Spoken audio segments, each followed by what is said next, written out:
Started as a hobby. I started making these parts for myself and then selling them to my friends, mostly to support my own racing habit. And it just grew and evolved into a profitable full-time business for me. I'm Bud Carmen with Bulletproof Designs.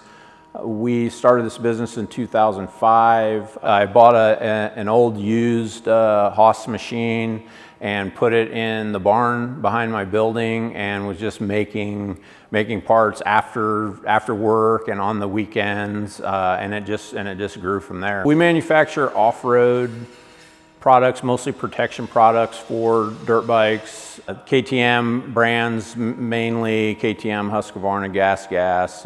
We also do a lot for Beta, Sherco.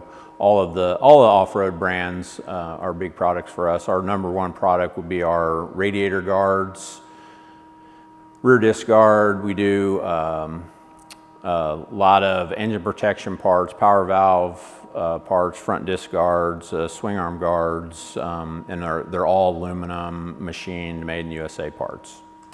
And dirt bike parts, I always tell people if these parts were on an airplane, they'd cost 10 times as much. So the price point in the dirt bike world is hard.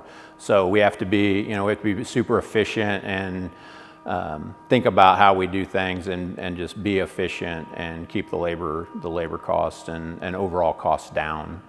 It was really a no-brainer to add Mastercam at Bulletproof, and it's been a great part of, we do a lot of design work in Mastercam. We do all of our programming in Mastercam, especially being in the production field where we're running the same part over and over again. We're always back in the programming software tuning in little things, because you add a minute here, a minute there, and 6 months later you've gained an hour on that cell or on that production time. So it's not just one and done. We're always constantly tuning and using all the new different types of tool paths that Mastercam has.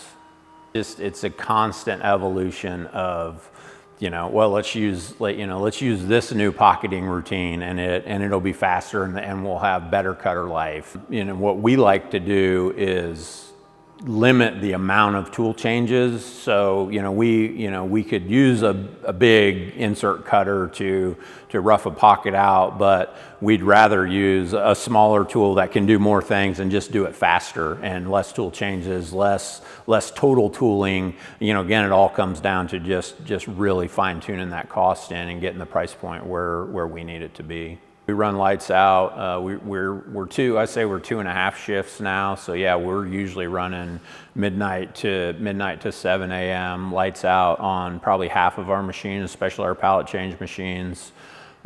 It's a lot of lights out. It's just necessary in this industry.